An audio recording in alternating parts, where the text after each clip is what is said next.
com el candidat ha obtingut la majoria absoluta, queda elegit president de la Generalitat el molt honorable senyor Alberto Fabra Part.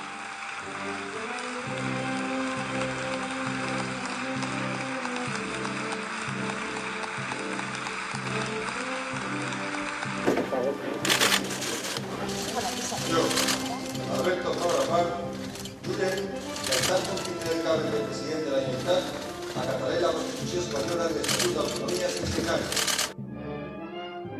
Estructuras como el AVE o el corredor mediterráneo, con una elevada tasa de retorno, sirven como punta de lanza para reactivar definitivamente nuestra economía.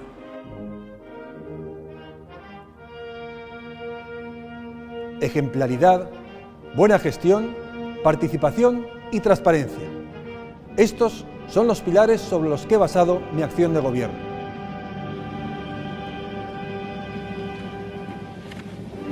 Esta es mi primera intervención después de superar el coronavirus.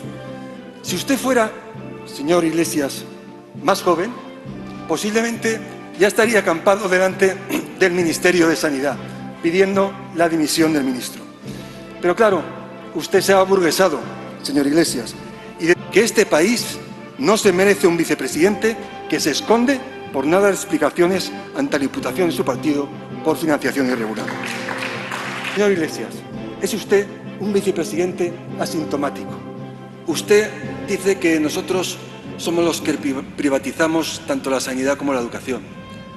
Mire, yo estoy muy satisfecho, enormemente satisfecho y agradecido que me haya salvado la vida un hospital general público. Y eso no lo pueden decir todos los miembros de su gobierno. Yo sí que lo puedo decir. Hola, bienvenido a una nueva edición de los encuentros digitales del Partido Popular de Villena. En esta ocasión tenemos el inmenso honor de contar como invitado con quien fuera, entre los años 2011 y 2015, molt honorable president de la Generalitat Valenciana, don Alberto Fabra. Además, en su etapa anterior fue concejal primero y alcalde después del Ayuntamiento de Castellón, diputado justo antes de ser presidente de la Generalitat y en la actualidad es senador por designación territorial. Alberto, muchas gracias por acompañarnos y por haber atendido a nuestra llamada. Oye, un placer, de verdad, poder estar contigo, pero a la vez poder contactar con tanta gente. Es un placer, de verdad, Miguel Ángel. Es la ventaja que tienen las redes sociales y lo que hemos extraído de esta pandemia, que nos alejó mucho, pero a la vez también nos ha permitido para acercarnos y para dar ese salto en estas nuevas tecnologías que antes no utilizábamos tanto como estamos haciendo ahora y que tiene muchas ventajas. Alberto, quería preguntarte en primer lugar, ya que tú has sido uno de esos cientos de miles de españoles que ha sufrido y ha padecido esta pandemia en primera persona, entraste en el hospital prácticamente 5 días después de la declaración del estado de alarma y salías del hospital prácticamente un mes después con un paso por la UCI de aproximadamente 2 semanas. Me gustaría que nos contases cómo ha sido tu experiencia en este caso. Pues fíjate, a mí me dijeron que me puse tan mal porque tenía una gran carga viral. Y no sé exactamente cuándo lo cogí. Yo estuve en Madrid la semana anterior. Tuve una cena con personas que luego dieron positivo. Y también previamente había tenido un viaje con una delegación del Senado a una reunión de la OCDE, donde habían delegaciones de todo el mundo, y no sé si ahí, a finales de febrero, pude ya empezar a contagiarme o coger algo de carga viral, no lo sé. El caso es que yo empiezo a notar en Madrid que no estoy bien, entonces es cuando se empezó a hablar del coronavirus. Estoy hablando sobre el 13-14 de marzo, y ya me vengo a Castellón a someterme a una cuarentena voluntaria. Me encierro en casa y como decían que había que hacer, tenía síntomas febriles, pues tomo paracetamol. Mi único tratamiento era paracetamol y estar en casa. Yo no podía pensar ni por asomo, porque es que además nadie lo decía, que esto podía derivar en complicaciones más allá de aquellos que tenían una patología previa personas mayores o población de riesgo. Yo pensaba que a mí, pues, oye, todos presumimos de jóvenes, pero vamos, no me veo tan mayor, hago deporte, estoy delgado, no tenía patologías previas, pues que a mí iba a ser como lo que decían, una gripe. Bueno, pues yo en casa hinchándome de paracetamol. Pero la fiebre no se me iba y a través de Manu Llombar, el anterior conseller, que formó parte de mi equipo de sanidad, al cuarto día de estar con esos síntomas febriles y que no se me pasaba, pues creyó conveniente que, bueno, tenía que ir ya al hospital, ¿no? La sorpresa fue al ir al hospital, puesto que previamente no me habían hecho las pruebas, no hacían pruebas a nadie, y llamaba al teléfono ese que aparecía en las pantallas de la Comunidad Valenciana de urgencias, llamé 50 veces y no me lo cogieron. Entonces ya me llevaron al hospital y fui a urgencias. En urgencias me hicieron la prueba, la PCR, pero ese resultado me lo daban al día siguiente, y me sorprendió cuando me dijo el facultativo, te vamos a hacer una placa. Y yo pensaba, ¿y una placa para qué? Total, me hacen la placa en los pulmones y me diagnostican neumonía bilateral. Dice, tienes el COVID, te vamos a aislar. Claro, mi sorpresa fue que yo no sabía que esto podía derivar en neumonía. Nadie lo había dicho, no lo había escuchado en ningún sitio. Entonces, ya me aíslan, me ponen en una habitación solo y a los 2 días es cuando se ve que se complica. Luego me van diciendo cosas porque yo de ahí ya tengo un vago recuerdo. Se ve que escupo sangre, tenía ataques de tos, eso me hace bajar la saturación de oxígeno en la sangre y deciden llevarme a la UCI. En la UCI me dan 2 semanas. No recuerdo nada de la UCI, nada. Yo viví una realidad paralela, un sueño, durante esos 15 días, donde se atentaba contra mi vida. Era un sueño, una pesadilla, pero que yo lo vivía como si fuera realidad. No era consciente de que estaba en la UCI, ¿no? Yo no recuerdo nada de la UCI, pero ese sueño es el que compartía la realidad con lo que me estaba sucediendo y hacía que yo luchara en ese sueño para mantenerme vivo. Es muy curioso, pero yo que soy de los que no suele acordarse de los sueños, me acuerdo perfectamente de esta experiencia. Perfectamente. Después de 2 semanas que pasé momentos muy críticos, según me decían, según me dijeron luego, porque yo no recordaba nada, pues ya me suben a planta y ya ahí estoy aproximadamente 10 días. Y ya luego me dan el alta. Después de un mes, yo salí del hospital sin poder ponerme de pie, no tenía fuerzas. Iba con un andador, pero poco a poco pues, me fui rehabilitando. También el hombro, porque se ve que cuando estuve en la UCI me apoyaron todo el peso del hombro, del cuerpo en el hombro, al darme la vuelta para poder respirar mejor, y eso hizo que se me atrofiara el movimiento del hombro. Y tuve que estar aproximadamente unas 3 semanas con un fisio viniendo a casa y rehabilitándome también el hombro. Pero luego ya, pues con bicicleta estática, haciendo ejercicios que me mandaban, comiendo mejor, porque perdí cerca de 10 kilos, pues me he ido ya poniendo en tono, ¿no? Y la verdad es que afortunadamente ahora estoy perfectamente. El otro día, esta semana, hablé con el médico que me hizo el seguimiento post-COVID, me mandó un otorrino, del otorrino porque la intubación afectó a una de las cuerdas vocales, que la tenía perezosa, y eso hizo que tuviera poca voz al principio. También me dijeron que eso poco a poco se iba recuperando y me ha derivado al logopeda. Pero más allá de eso, estoy bien, físicamente estoy bien, no tengo ninguna secuela, los pulmones los tengo limpios, no tengo ningún órgano dañado y debo dar gracias a Dios y a todos los facultativos que en su día me atendieron y a todos los amigos como vosotros que me mandaron miles de mensajes de apoyo que me dieron mucho ánimo y fuerza para poder seguir adelante. Sí, es que es tremendo lo que cuentas, Alberto. Creo que es muy importante lo que estás destacando, un hombre joven, fuerte, delgado, que hace ejercicio, que esto, como comentábamos antes, no es algo que afectaba solo a gente muy mayor con patologías previas, y quizás si esto se hubiese tenido más conocimiento, se hubiese quizá mostrado un poco más, se habría concienciado un poco más desde el principio.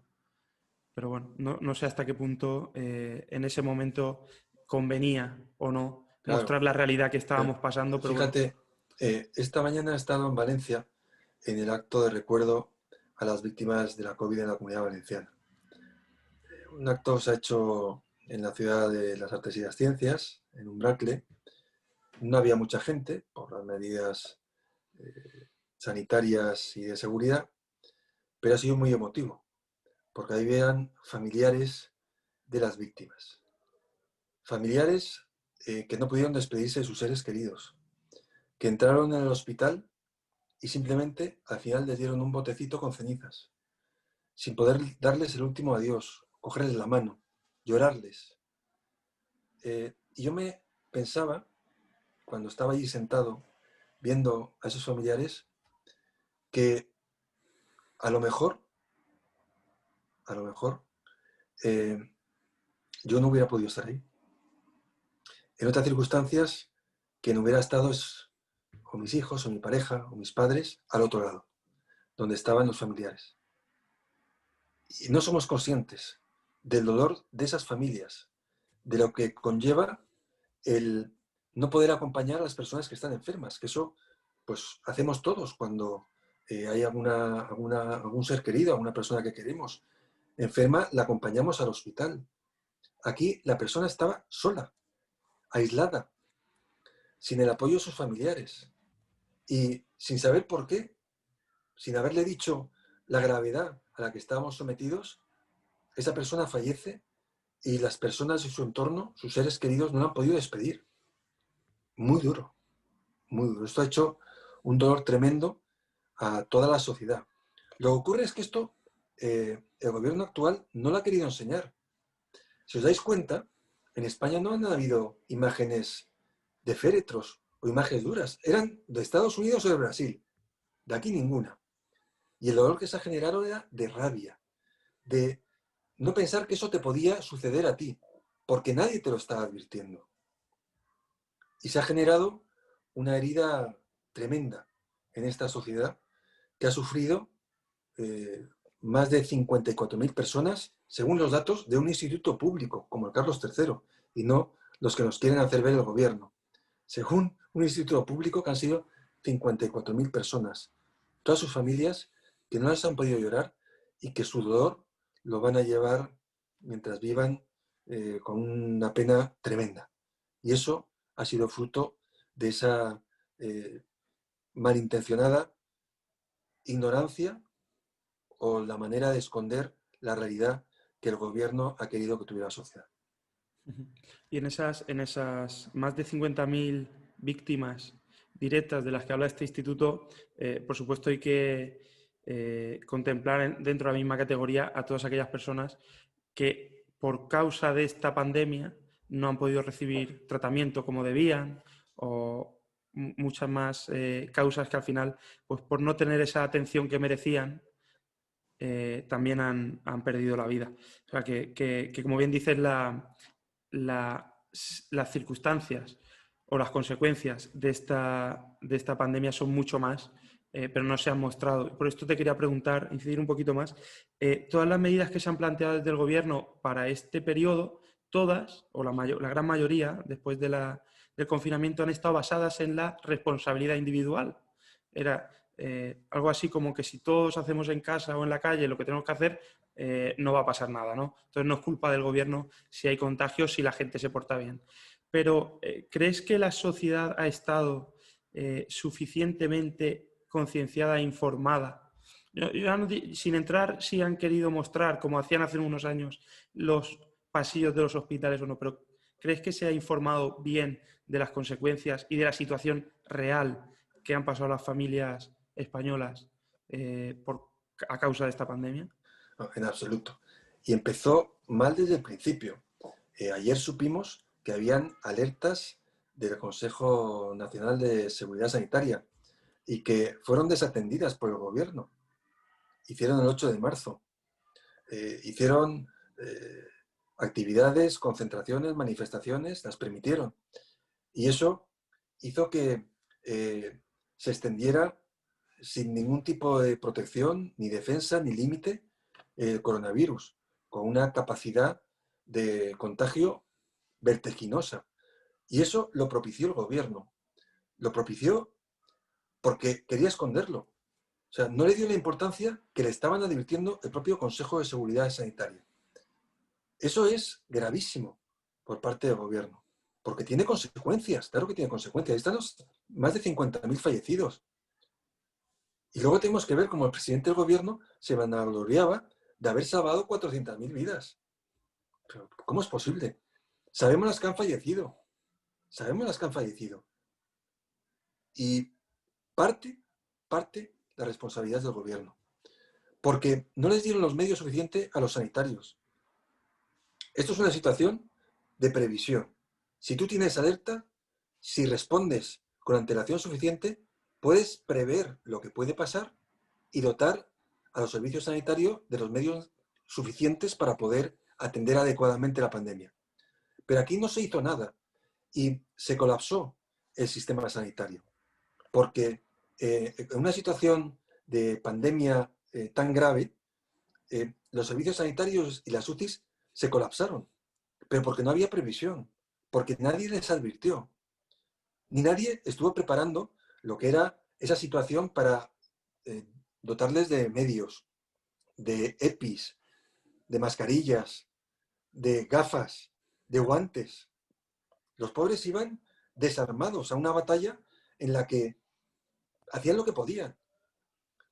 Los sanitarios, toda la gente de los hospitales, los celadores, las enfermeras, los enfermeros, todo el personal auxiliar, se desvivieron.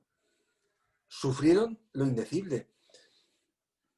Muchos de ellos, yo ya cuando estaba en planta hablaba, no podían ir a su casa porque tenían miedo de contagiar a sus familiares, a sus seres queridos, y se iban a una segunda residencia. Estaban solos. O matrimonios que vivían cada uno en una parte de la casa para no contagiarse. Eso no ha salido en ningún sitio. O sea, se ha sufrido muchísimo, pero ante la falta de atención primero de las alarmas que el Consejo de Sanidad le daba al gobierno y luego la desatención que tuvo hacia los sanitarios. Es imperdonable lo que ha hecho este gobierno. Nosotros nunca lo hubiéramos hecho así, nunca. No es fácil afrontar esta situación. Creo que todos somos conscientes, pero hay que ser consciente cuando uno gobierna de la responsabilidad que lleva entre manos y que sobre todo su obligación es proteger a la sociedad. Y aquí no se ha producido esa obligatoria consecuencia que tiene la responsabilidad de gobernar, porque hemos estado huérfanos en manos de un coronavirus que andaba a sus anchas. Acordaos que no era obligatoria la mascarilla hasta no hace mucho, pero es que cuando yo estaba en planta ya, y eso fue, pues, yo entré el 18 de marzo, pues a finales de marzo, después de estar en la UCI. El médico, ya podía hablar con él, el doctor Usó, un jefe de servicio de un hospital pequeño como el de Castellón, el Hospital General, público, porque luego ellos cuando tienen algún problema van al privado.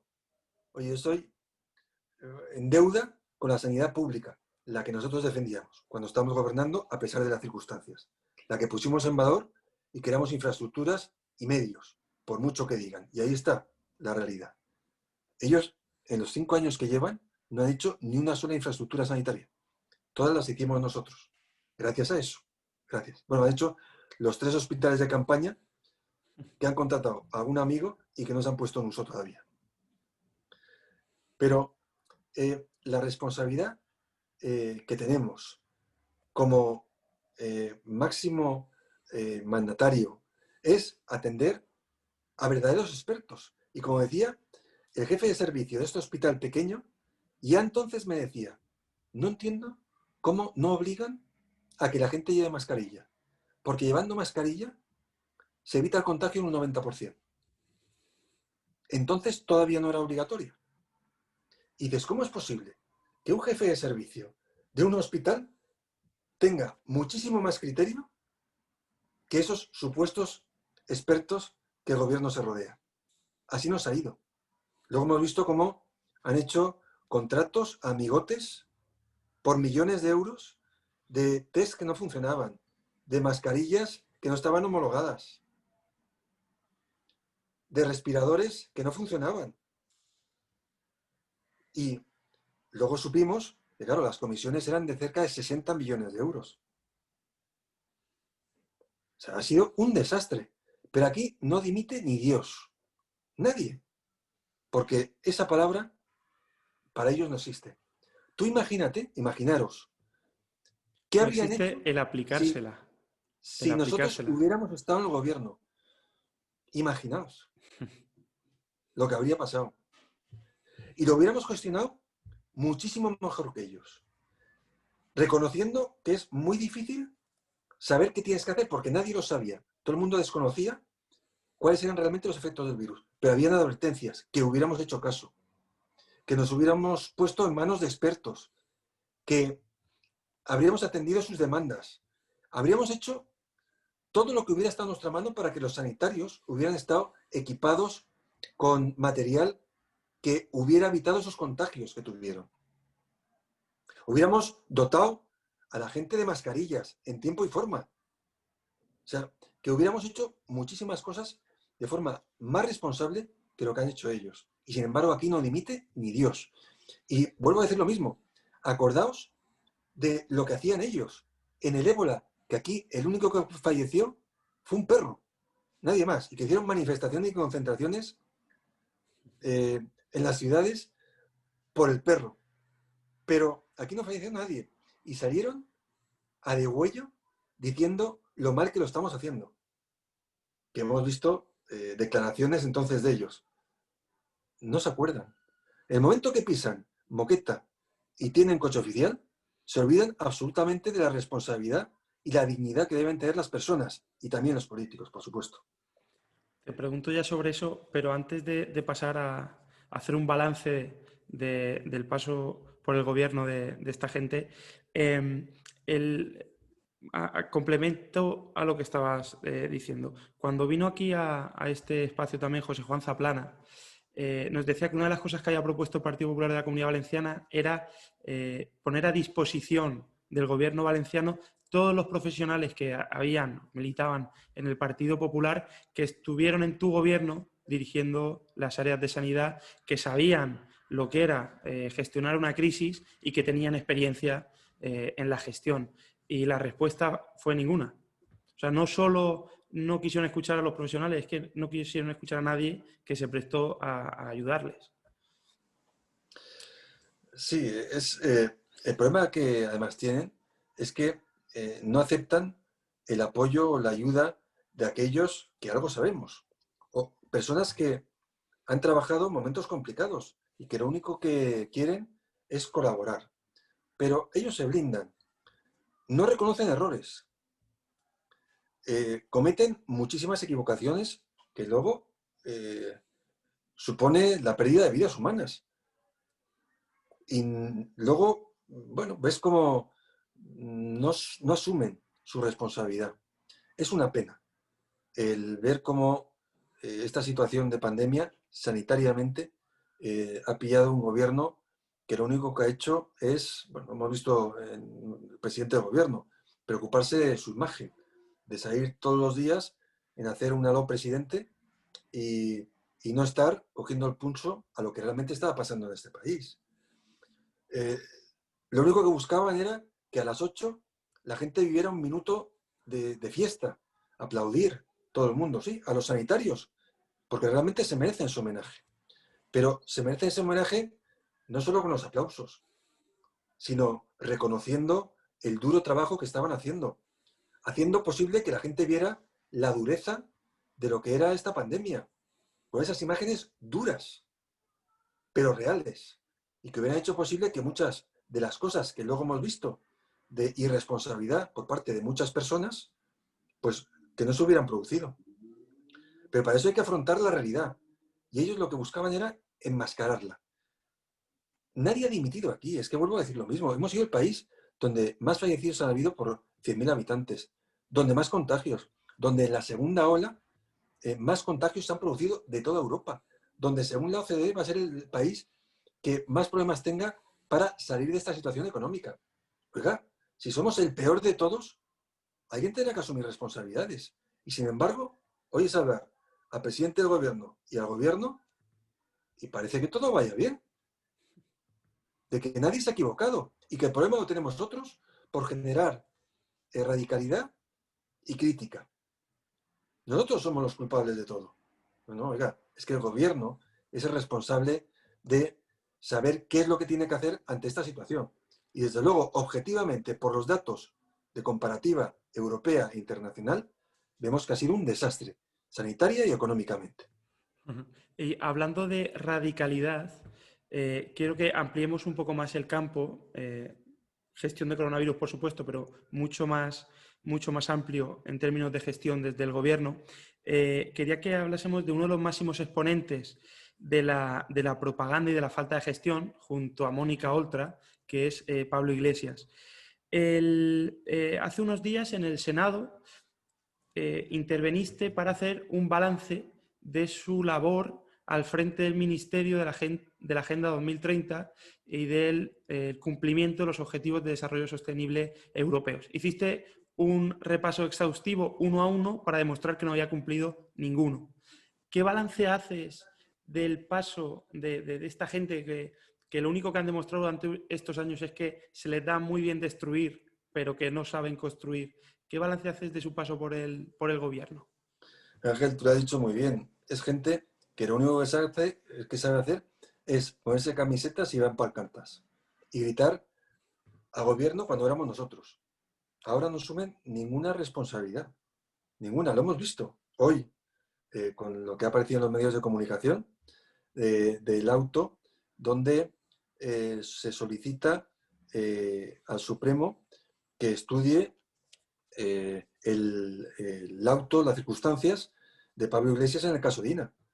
Y si leéis el auto, que vale la pena leerlo, os dais cuenta de cómo es el personaje, que da miedo, que es capaz de retener una tarjeta de la que fuese asesora, retenerla, no decirle nada, destruirla y luego hacer ver con una denuncia falsa orquestada por los servicios jurídicos de Podemos de que todo era una trama del gobierno del PP para desacreditarlo. Es que eso está recogido en el auto. Y luego, esta mañana hacía declaraciones diciendo que no, que esto era toda una burla y que él no tenía ninguna responsabilidad. Yo lo único que digo es, léanse el acto, léanselo. Porque entonces dará cuenta de que un magistrado que encima no es un magistrado que, como ellos dicen, van a por Podemos, en la judicatura, sino, oye, una persona que nos ha puesto un brete a todos. Es un juez que hace lo que considera que debe hacer en función de su responsabilidad y que ahora marca la actitud y el comportamiento que ha tenido Pablo Iglesias ante una circunstancia que quiso engañarnos a todos. Pues ese es el personaje. Un personaje que, preparándome precisamente esa interpelación, comprobaba que ha vivido en la mentira, del engaño, porque cogía frases que él había dicho durante todo este tiempo. Bueno, alucinaba. Digo, ¿cómo es posible que una persona así haya engañado a todo el mundo? Porque presumía en su día, yo vivo en un piso de 60 metros aquí en Vallecas, y los que viven en chalets son gente rica, gente que no sabe lo que es la realidad que estamos pasando los españoles y que no coge autobús para ir al trabajo. Es que eso es lo que está haciendo él. Luego, declaraciones como que nunca pactaré con el PSOE, aunque sea el partido mayoritario para hacer gobierno. Y dices, bueno, ¿a qué jugamos? O sea, ¿por qué esta persona, que es un ejemplo de mentira con patas, puede estar en el gobierno y con la responsabilidad que tiene? Bueno, porque el mayor ejemplo de ello es el presidente. Sí. Entonces, Pero al final ese es el problema. se han juntado dos que lo único que buscan, y esa es la pena que tenemos pues los que entendemos la política como un ejercicio y una vocación de servir a los demás, de que lo único que buscan es mantenerse en el gobierno a costa de lo que sea. Utilizan las instituciones, los medios de comunicación, utilizan el dinero público, lo utilizan todo para poder seguir estando en el gobierno.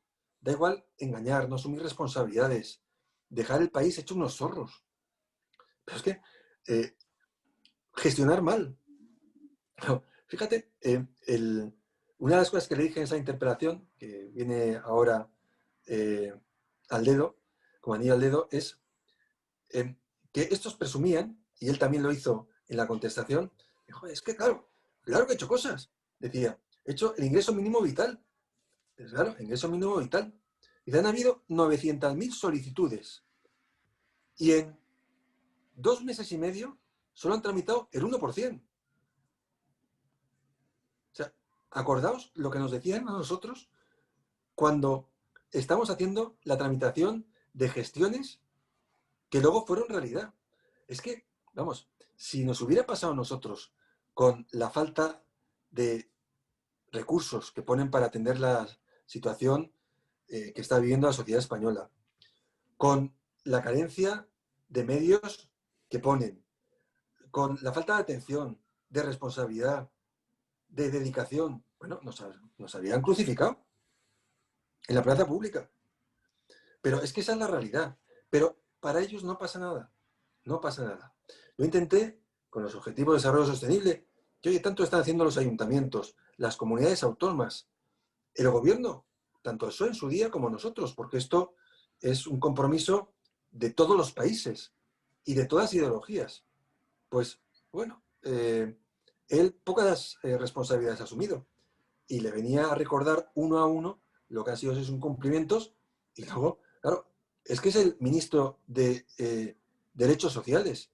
Oiga, ¿y qué opina de las colas del hambre que se han producido siendo usted vicepresidente? Es que en agosto el Banco de Alimentos no pudo cerrar por la alta demanda que había en este país. Y usted era vicepresidente. Claro, así es como se saltan los cielos. Así, incrementando las colas del hambre o que la gente no pueda tener acceso a un ingreso mínimo vital, que todos lo estamos haciendo, ¿eh? Porque es que está llegado y parece que ha inventado los servicios sociales. Es que en esta comunidad ya habían ayudas en todos los ayuntamientos a las personas necesitadas, porque lo hemos hecho, todos, siempre. Acordarnos del que tiene menos oportunidades, del que le faltan cosas, recursos, medios, que parece que lo haya inventado. Es que es alucinante, ¿no? Entonces, claro, te das cuenta de que estos solo valen y lo hacen bien en la oposición.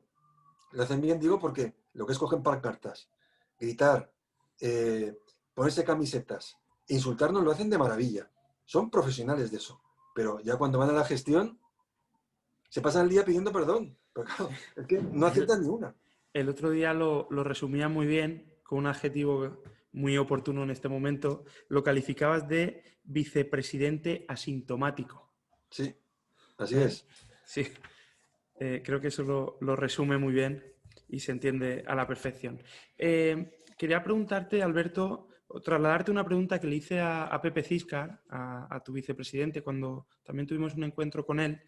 Y era precisamente por alguna de las pinceladas que ya nos has dado de cuando os enfrentasteis vosotros a una experiencia de gobierno, primero gestionando un ayuntamiento como alcalde, después gestionando una comunidad como presidente, y además como presidente en un momento interno del partido difícil y también de la comunidad, porque afrontamos la crisis económica del 2008 que fue también asfixiante. Entonces, te traslado la misma pregunta. ¿Cómo se afronta esto a nivel personal? ¿Cómo se gestiona las emociones para que esta situación no pueda contigo? ¿Qué te planteas en todos estos momentos? Mira, pues afortunadamente, como tú bien dices, vivimos una situación muy compleja, especialmente en esos 4 años de la Generalitat. Y lo hicimos con absoluta responsabilidad, con un principio de no engañar a nadie, decir las cosas como son, aunque duelan, pero no engañar a nadie y priorizar. Teníamos los recursos que teníamos, pero teníamos el compromiso firme de atender con los recursos que fueran necesarios la sanidad y la educación. Y yo lo resumía siempre en una frase, ¿no? Digo, cuando nos acusaban de los recortes, de que ustedes han destrozado la sanidad y la educación pública, decía, oiga, díganme un solo caso, uno, de un niño que haya querido ir a una escuela pública y no haya podido ir. O una persona que haya querido ir a un centro de salud, a un hospital, y no se lo hayan hecho. Dígame uno solo. Y entonces le daré la razón. No podían. Porque su discurso era una realidad paralela. Era un relato en contra del PP y por otras circunstancias. Claro que tuvimos que hacer ajustes. Claro que tuvimos que hacer. Pero, oiga, es que con menos dinero supimos hacer más cosas. Eso se llama eficiencia. No recortes, eficiencia. Y tuvimos que adecuarnos a la situación, como hicieron todas las familias de este país. Supimos e hicimos que no nos gastaron más de lo que ingresábamos, como cualquier padre de familia, como cualquier asociación, como cualquier colectivo, como cualquier empresa. Es que no podemos vivir permanentemente en el déficit, que parece que es lo único que sepan hacer. Claro, a mí me sorprende cuando luego empiezan a haber empresas públicas creadas, chiringuitos, gente colocada, el mayor número de consejerías creadas por parte del gobierno que venía a salvar a las personas. Nosotros teníamos 8 consejerías, oiga, y hacíamos lo mismo, más, porque eran momentos muy complicados y había que estar en muchos sitios. Oiga, si se puede hacer con 8, ¿por qué hay 13? ¿Por qué? Con el coste que eso supone, pues destinen ese dinero a aquellas personas que más lo puedan necesitar. Pero aquí no pasa absolutamente nada. Nada. Nosotros tuvimos que reducir las empresas públicas, con el dolor que eso supone. El ajustar los presupuestos, reducir absolutamente todo, para que el escaso dinero que teníamos lo tuviéramos que destinar y priorizar aquello que era absolutamente necesario. Como hemos hecho en cualquier casa. Pero claro, esos son discursos solo para criticar al gobierno del PP, cuando son ellos ya el austericidi, aquellas medidas de recorte. Hoy nuestros compañeros de Castellón estaban criticando que se había cerrado un centro de salud en Castellón. Eso no son recortes. Se cierra un centro de salud y ya no son recortes, no son retallades, ¿no? O que se han suprimido las cercanías en la provincia de Castellón, al norte, o la unión de Castellón-Valencia. No pasa nada. Para ellos es normal, lo esconden. Pero la realidad es que con escasos recursos supimos priorizar. Fuimos un gobierno eficiente. Nos equivocaríamos, seguro, porque eran momentos muy complicados, pero lo hicimos siempre con honestidad, con orgullo de ser político del Partido Popular y sabiendo que había que, por encima de todo, atender las necesidades básicas de los valencianos y valencianas. Eso lo hicimos con mucha dureza, con mucha dificultad, pero con el compromiso y la responsabilidad que te decía antes de que hay que poner al servicio de los demás todo tu esfuerzo. Y lo hicimos en momentos de, como digo, de mucha dificultad. Y eso es lo que se tenía que haber hecho ahora. Priorizar. Priorizar. El saber que puedes utilizar los recursos públicos todos para poder atender las necesidades. Y es que, además, el estado de alarma, cuando se decreta el estado de alarma, es como el estado de guerra. El presidente de gobierno que asume toda la responsabilidad, la asume él, toda la responsabilidad. Y se la dimos. Puede hacer lo que quiera. Eso sí, lo que quiera para salvar vidas. Y para poner medios a los que salvan vidas, a los médicos. Oiga, es que podía haber intervenido empresas, industrias. Podía haber hecho lo que hubiera querido. O sea, ¿no creéis que si Aldezara le coge el presidente del gobierno y le dice, mira, tienes que hacer 40 millones de mascarillas para suministrar a todos los españoles? Lo hubiera hecho al minuto. Al minuto. Hubiera puesto todas sus empresas, sus fábricas, a atender las necesidades del que le dice el presidente del gobierno. No se hizo. O hacer respiradores, que faltaban. O hacer equipos de protección, que utilizaban los sanitarios, y no esas imágenes de ir con bolsas de basura que hemos visto todos. Esa es la responsabilidad del que gobierna. El tener que ejercer con responsabilidad tu obligación de gobernar. Y eso, desgraciadamente, no se ha producido. Y es lo que ha generado situaciones de mucho dolor en esta sociedad. Por eso es que es gente que lo único que busca es continuar en el gobierno. Continuar en el gobierno por encima de todo. Les va más la propaganda y el postureo que la responsabilidad y la dedicación. Y eso es lo que nos diferencia al Partido Popular, a este gobierno socialcomunista. Y Alberto, aprovechando que coincide esta semana con el 9 de octubre, que es una fecha siempre para, entre otras cosas, para reflexionar sobre nuestra tierra, sobre nuestra identidad, nuestro futuro, quería preguntarte que tras este paso de estos gobiernos, en concreto en nuestra comunidad, 5 años ya de PSOE, Compromís y Podemos, ¿en qué situación está la comunidad y a qué principales retos nos enfrentamos? Pues, te digo de corazón, se han perdido 5 años. Nosotros creemos en esta sociedad. Somos conscientes de lo que puede dar, de la capacidad de emprendimiento que hay, de compromiso, de responsabilidad. Como mejor podría funcionar la sociedad de la Comunidad Valenciana es sin injerencias de la administración. Y eso es nuestro principio, libertad. Libertad para que las empresas puedan hacer, para que los padres puedan elegir, para la educación que queremos para nuestros hijos. Reducir el sector público, que no suponga una carga para la sociedad. El hacer que haya menos trabas burocráticas. El creer en la empresa privada como elemento necesario para que conjuntamente con la administración poder resolver problemas. Pero eso es una manera diametralmente opuesta de cómo han estado gobernando durante estos 5 años. Entonces, así no se puede funcionar. Y eso lo ha pagado la Comunidad Valenciana.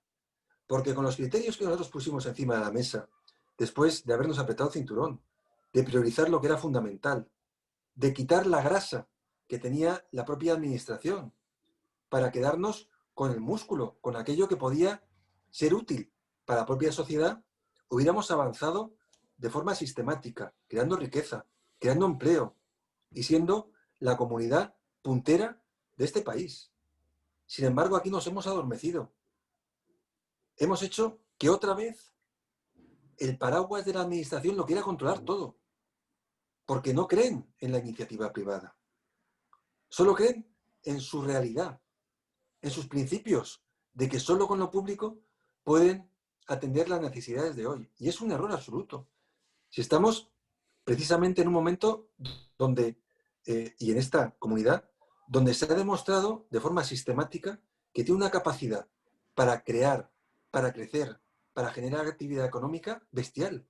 Y lo único que hay que hacer es acompañarla, no tutelarla, sino acompañarla.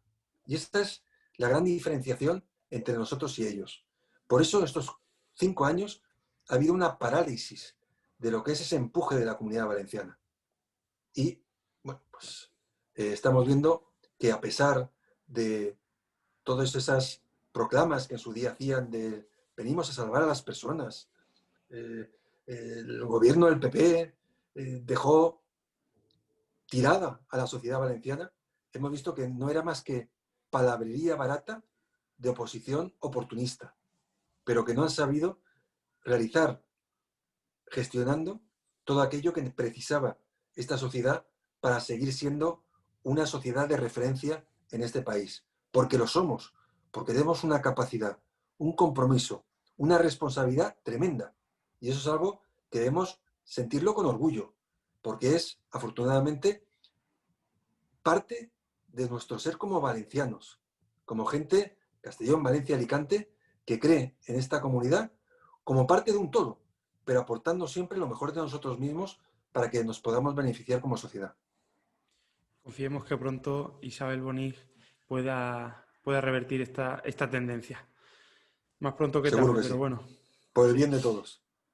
Alberto, tengo 3 preguntas más, pero no te las voy a hacer yo, nos las han mandado nuestros espectadores. La primera espectadora se llama Elisa Díaz. A ver si la escucha bien. Hola, querido Alberto, presidente. A mí me gustaría que hicieras una valoración de esas 2 facetas tuyas que sin duda asumiste y, por no decir te comiste, en la época en la que fuiste presidente de la Comunitat Valenciana. Por un lado, el papel que tuviste al frente del Partido Popular en la época más dura y más crítica del Partido Popular en la Comunitat Valenciana.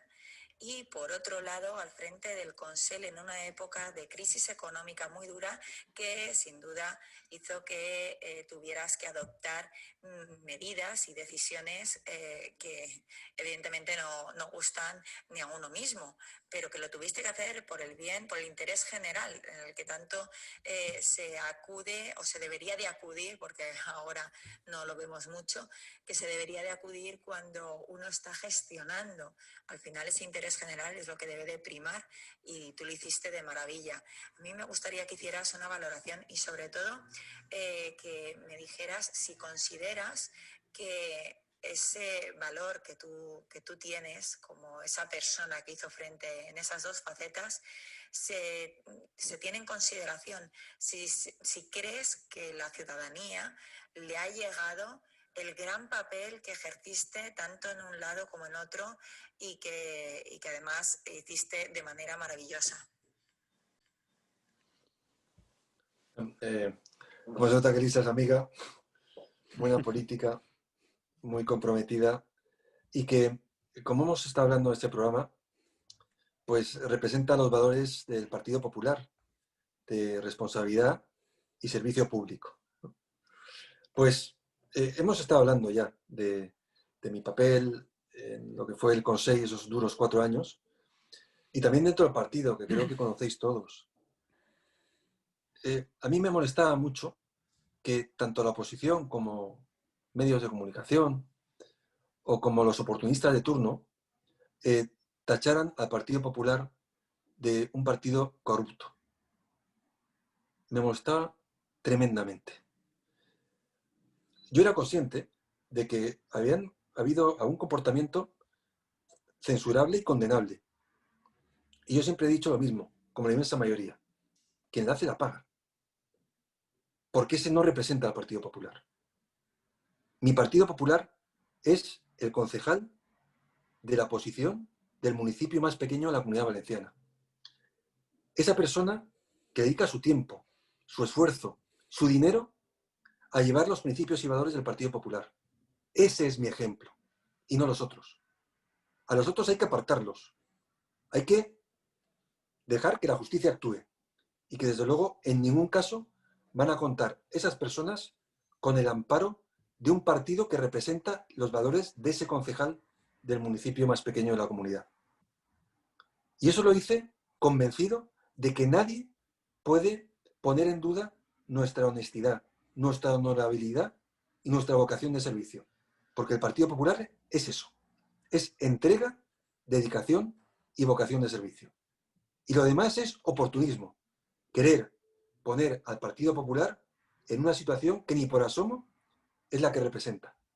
Y aquellos que se han equivocado eligiendo al Partido Popular como el sitio donde poder hacer cosas inadecuadas, fuera. Esa gente no nos representa a nadie, a nosotros ni a nadie. Y es lo que intenté. Intenté también con pena y dolor, con determinación y firmeza, que esas personas estuvieran apartadas de la imagen que realmente supone el Partido Popular. Y con el mismo convencimiento de esa vocación de servicio, de tener que asumir las responsabilidades en cualquier circunstancia. A mí me hubiera gustado, como a todos, pues ir haciendo inauguraciones, repartiendo subvenciones, como hacen ellos, ¿no? No las inauguraciones, pero subvenciones reparten sobre todo a la familia, y muy bien. Pero me hubiera gustado asumir otro papel, pero cada uno, por las circunstancias, por el momento que te toca asumir esa responsabilidad, tiene que hacer un papel. Y nuestro papel es el de la responsabilidad, la vocación de servicio y la honradez y honestidad. Eso es lo que define a nuestro partido. Y por eso estoy orgulloso de todos mis compañeros, de los que se dejaban la piel en cada uno de los municipios de la comunidad, explicando lo que estaba haciendo el gobierno de Rajoy, lo que estamos haciendo nosotros. Cuando les partía en la cara, en conversaciones con los amigos, en el trabajo, en el bar, en la familia. Ese es el espíritu que me gusta compartir con mis compañeros. Y sé que lo tengo. Sé que mis compañeros lo tienen. Y esa es la fuerza que me dan precisamente para en su día haber tomado las decisiones o ahora seguir definiendo al Partido Popular en el Senado. Saber que están ahí, que estáis ahí, que sois personas con fuerza, con convencimiento, con empuje, determinación y que lleváis, como yo, la bandera del PP con orgullo. Te pongo otra pregunta de otra espectadora. Esta se llama Isabel Bonif. Buenas tardes, presidente. Esta es la encerrona que te he dicho esta mañana que te había preparado Miguel Ángel, nuestro portavoz en Villena, pero es una encerrona chula y emotiva. Bueno, me ha pedido que te haga una pregunta y yo, que tuve la enorme suerte y privilegio de trabajar contigo, podía hacerte un montón de preguntas políticas, pero creo que es más importante en estos momentos las cuestiones personales, ¿no? Y me interesa más tu cuestión personal porque la política la conozco y sé el momento tan duro y complicado que te tocó vivir y lo bien que lo hiciste, y así se ha reconocido y se reconocerá. Así que tú, que has pasado en esta terrible pandemia, que has sufrido, que sabes lo que es estar en una UCI intubado, lo que es perder el conocimiento y parte de tu vida en ese trocito de ese tiempo que estuviste, me gustaría que explicases a todo el mundo ¿qué lecciones sacas? Yo creo que alguien que ha pasado un momento tan duro y complicado y que pierde pues el bien más preciado que tiene un ser humano, puede perder el bien más preciado que tiene un ser humano, que es la vida, pues me gustaría que nos dijeses qué reflexiones se sacan, ¿no? ¿Qué podemos y qué sacas tú y qué te gustaría compartir con el resto? Y lo dicho, enhorabuena y gracias por tu ejemplo. Muchísimas gracias.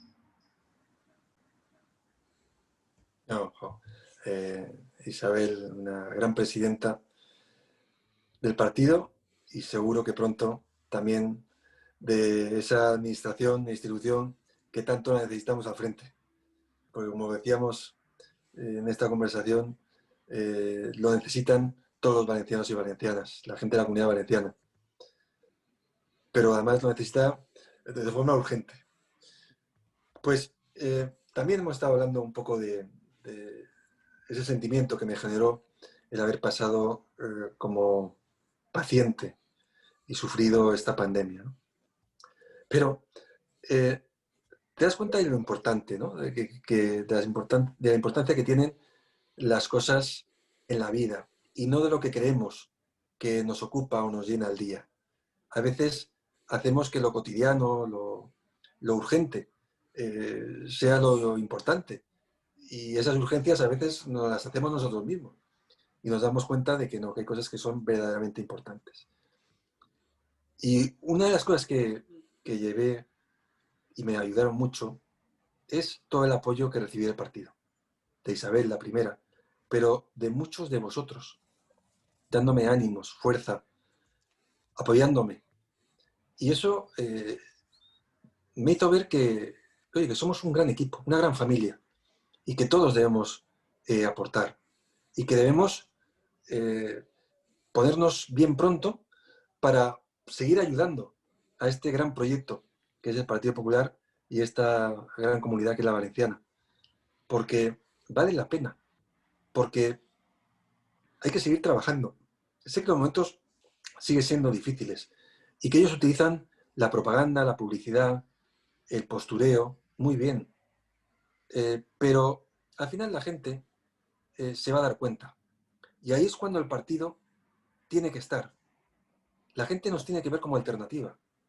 Que sepa que solo nosotros lo podemos gestionar y lo podemos hacer adecuadamente.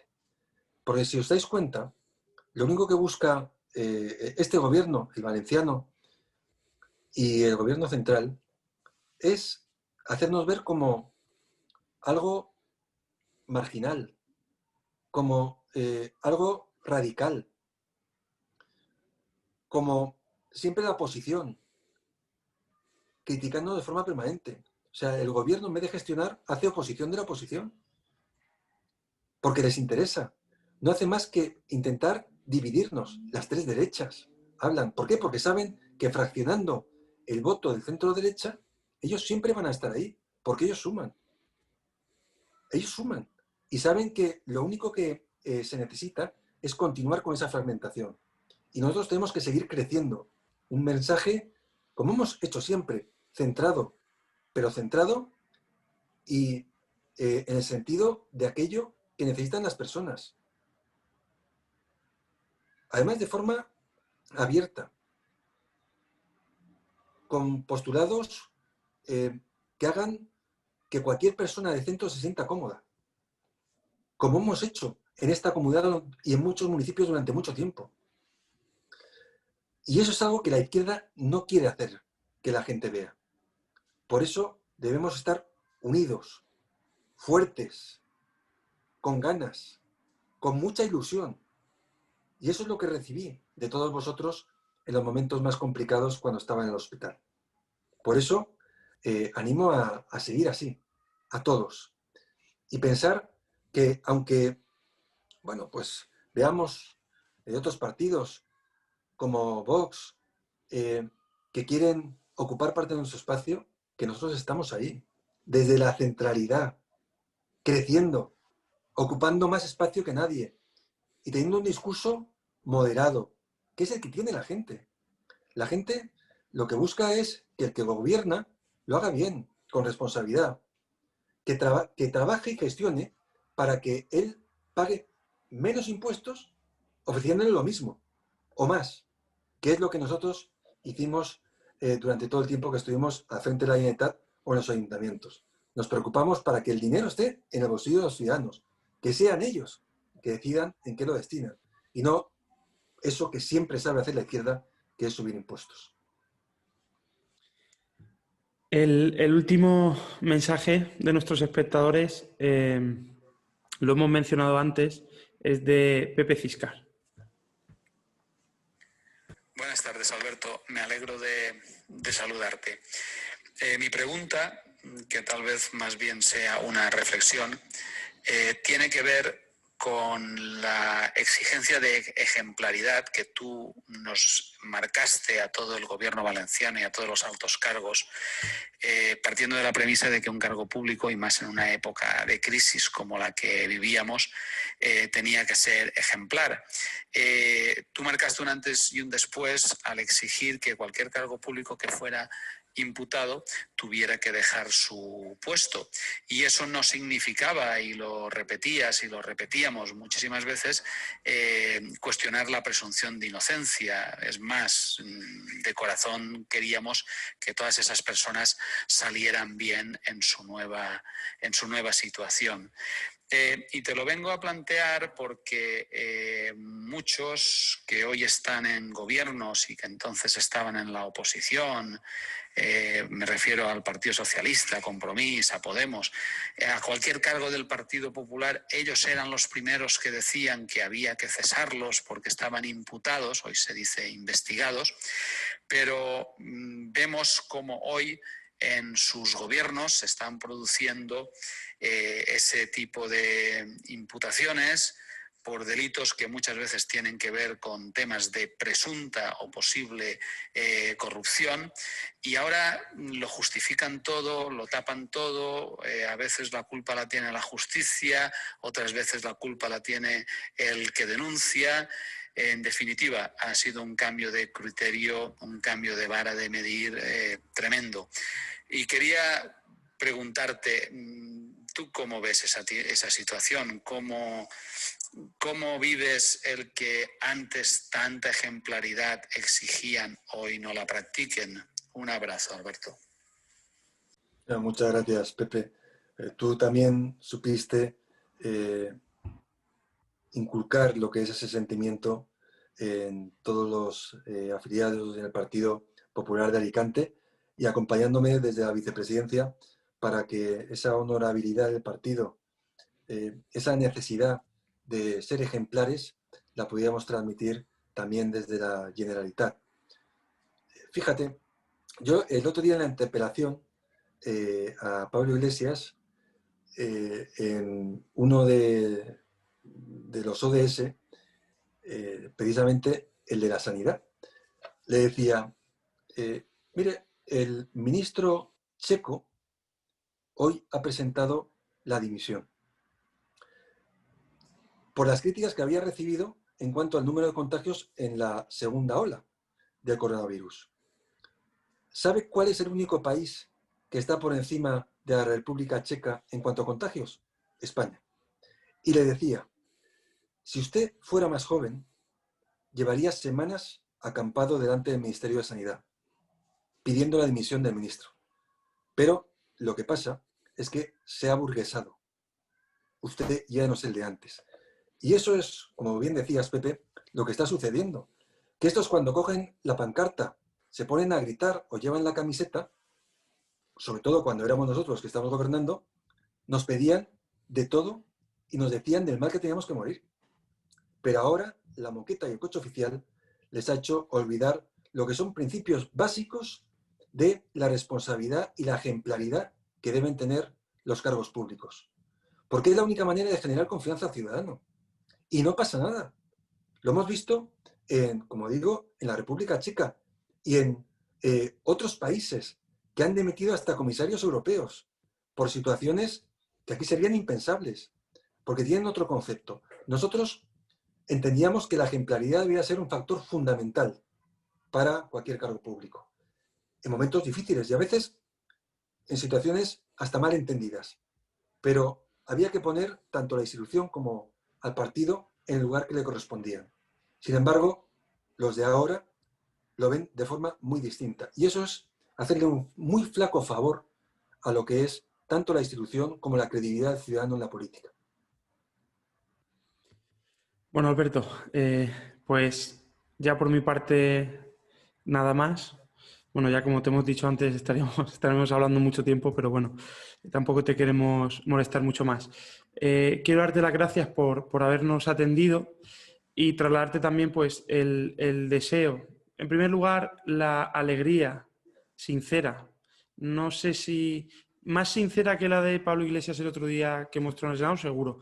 Nuestra alegría de que te hayas recuperado, de que te hayas mejorado, y nuestro sincero deseo de que esas poquitas cosas que nos has comentado que todavía te quedan por recuperar, pues que lo recuperes pronto y que estés en el mejor estado cuanto antes. Bueno, muchas gracias, Miguel Ángel. Un saludo a todos, de verdad, y mucho ánimo, porque vale la pena trabajar desde un partido como este y en una comunidad como la Comunidad Valenciana. Muchas gracias.